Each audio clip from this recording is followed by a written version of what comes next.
Hello, তুমি কি? আমি ক্যামেরাম্যান। হ্যালো হ্যালো, কেমন আছিস? আর দোস্ত আর ভালো, তুই তো জানিসই আমার অবস্থা। আয় না একটু আমার বাসায়। না রে, আজকে হবে না। আরে আয় না, আজকে আমার বার্থডে। আচ্ছা, এত করে বলছিস যখন দেখি। আচ্ছা রাখি। আরে দোস্ত, তোরা এইসব কি করতেছিস? আরে 2026 সালে এসে তুই এই কথা বললিস?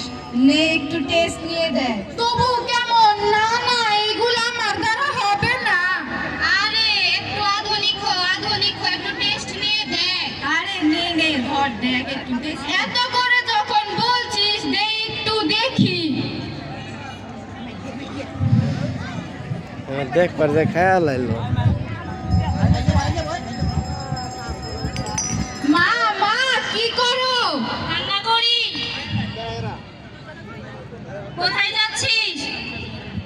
নমাজ পড়ি।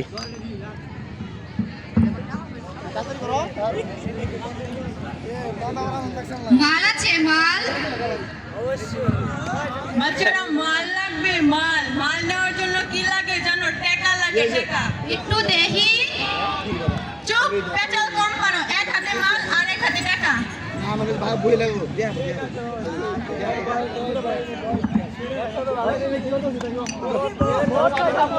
দোস্ত, তোরা কি জিনিস খাওয়াইলি? মজা না? হ হ, শান্তি। এই এখানে কি করিস? না মানে এই নাকি মানে কি? আমরা কিছু করি না, আমরা কিছু করি না। এই আগে থানায় চল, তারপর কথা আমরা হবে। কিছু করি না। এই কিছু করিস না মানে কি? কিছু করে নাই।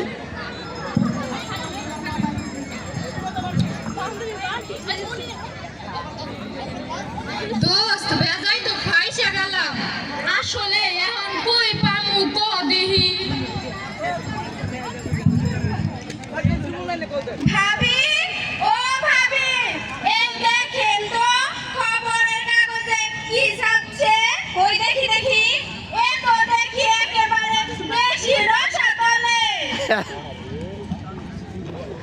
হাই হাই হাই বাবা, তোরা এটা কি করলি? দেখ না তোরা, মার কাছে আছে নাকি? মা, কয়টা টাকা দাও। বাবা, তোরা এটা কিসের জন্য করলি? শান্তির লাইগা। এভাবে মাদকাসক্তি রিমঝিমের মতো অনেক জীবন কেড়ে নিচ্ছে, অনেক মায়ের মন ফাঁকা করে দিচ্ছে। আমাদের সকল অভিভাবকদের উচিত এই বিষয়ে খেয়াল রাখা এবং একটি সুস্থ ও